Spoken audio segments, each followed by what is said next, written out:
Well, hello, and welcome to episode 15 of Our Front Yard Garden here in the South Carolina upstate. This is episode 15, and it's June 6th, 2025, Friday morning around 11 o'clock. Beautiful day. We've had a lot of cloudiness, a lot of rain. Yesterday it rained all day. It's going to be in the 80s today. Absolutely beautiful day. So we're going to get started here, as always, with our mailbox bed. And I usually talk about our clematis, but I think our clematis is about finished. I may have to replace this next year. It has not been great. It did give us some nice flowers. It's a Giacomini clematis, but it had a parasite earlier, and what I'm seeing now is a lot of just dying leaves and so forth. So I think it may be finished. However, we do have other things going on here, and some morning glories putting out their vines kind of all over the place. These have just come up from last year. We didn't plant anything this year, but they've come back, and so far we're not getting any flowers out of them, but later on we might. Over in here we've got a lot of zinnias. These are all grown from seed. My wife grew these in little coffee cups out in the back. She had quite a little seed factory, just like last year, and they've done extremely well, and a lot of them are flowering now. We're getting, all these different colors: yellow, orange, purple. There's also red, white, and other shades, and so these are going to continue to give us color and continue to get bigger, probably about 3 feet tall by the time all is said and done. We also have some lilies back in here that are still growing. Probably be another couple of weeks at least before they start to flower, but those will be beautiful. We've got phlox as well, and those will flower later in the summer. And then as we come up to the house, we've got this little triangle garden. Right now it's not really doing anything. We've got a lot of ground phlox here that bloomed in the spring, and they're done now.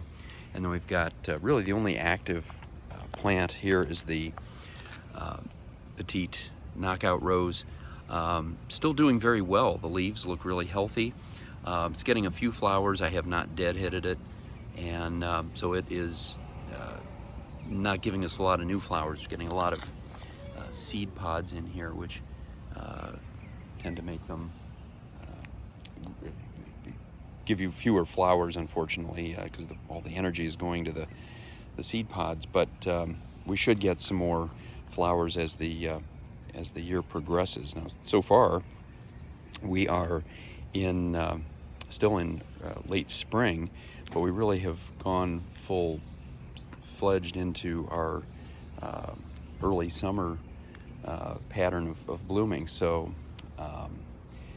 there's a lot of color, a lot going on right now. We had massive color back in the mid-spring, mid to late April and into early May, but then we've kind of been in a transition phase for the last 3 or 4 weeks.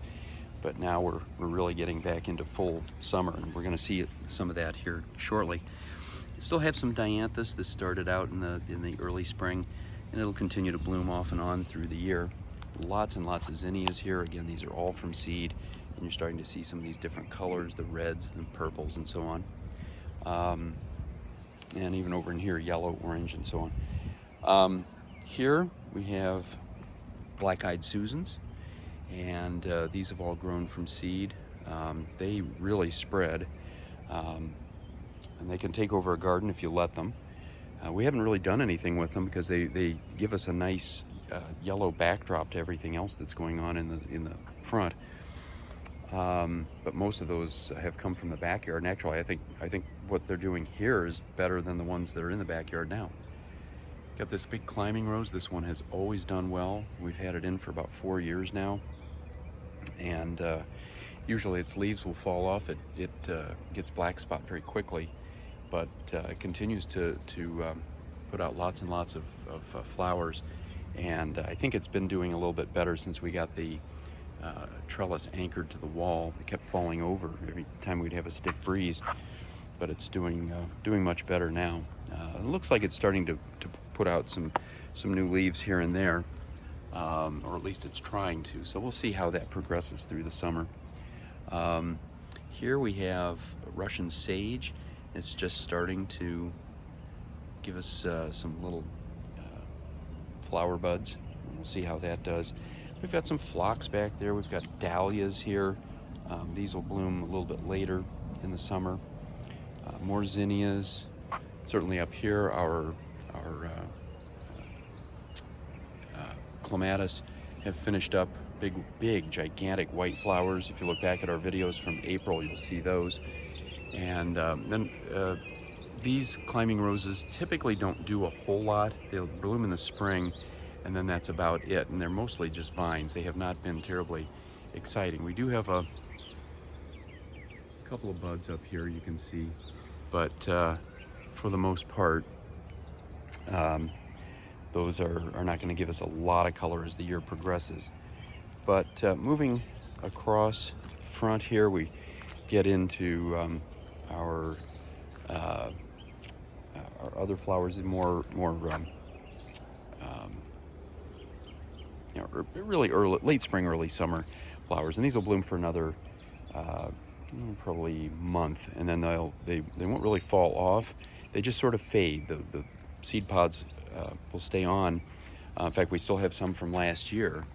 I should say these are hydrangeas, and the ones here are all pink. And then come over here and you get a really nice mix of pink and blue all through here, and these are doing extremely well. The plants have gotten a lot bigger. These are all kind of in the shade. Ideally, they like a little more sun. Unfortunately, where we are here, where we put these in, these various trees have really given us a lot of shade as time has gone by. This is Japanese maple, and it's really put this almost in full shade, but we're still getting some nice flowers out of it, so I don't find any real need to move these. They're old enough. If we try to move them, I think they would just die, so we'll keep them where they are. Then coming across here, we've got some beautiful lilies. I've never been good at differentiating the different types. We've got Asiatic, we've got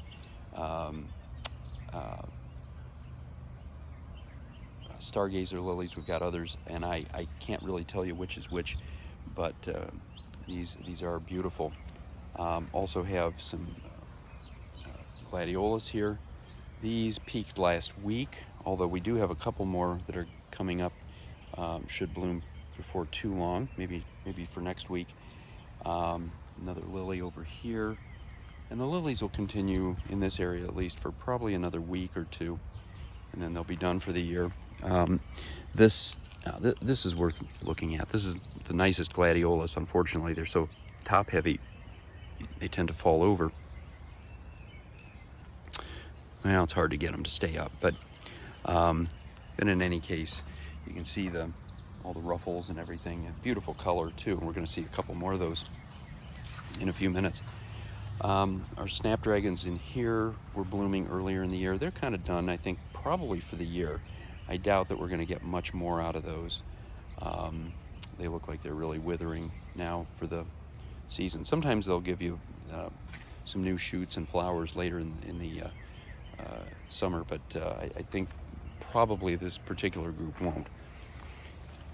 Over in here, this is primarily a spring garden. A lot of irises that are already done blooming, Dutch irises through here. But we do have a nice hosta, which is just starting to bloom. And then back here, the only purple hydrangea that we have, a nice bright purple. It's an absolutely beautiful plant. Again, it managed to be in the shade. It was just a place where we had room available to put. We can't put anything close to the crepe myrtle tree because the roots really have taken over this bed pretty thoroughly, but other things have done well. The azaleas and viburnum that I've put in back here, they give us gorgeous colorful flowers in the early spring. but of course they're all done for the year now.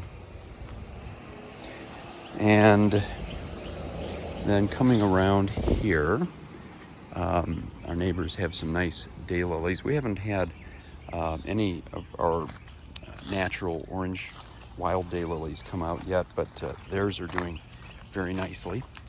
And then here you get another view of our pink hydrangea, kind of hidden back there now.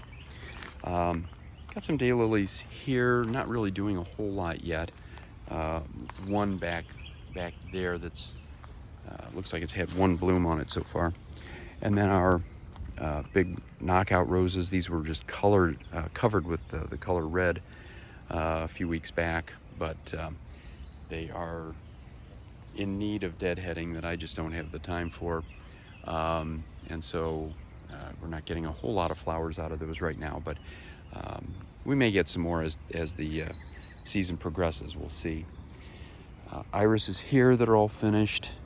And then the last thing is a nice butterfly bush. This was about 3 times this size, and I had to cut it way back. It had gotten out of control. It has far more flowers on it now than it did for the last couple of years, because it just kind of outgrown its nutrition source, so there wasn't a whole lot going on. But right now it's giving us some beautiful, beautiful blue flowers, and not seeing any butterflies at the moment, but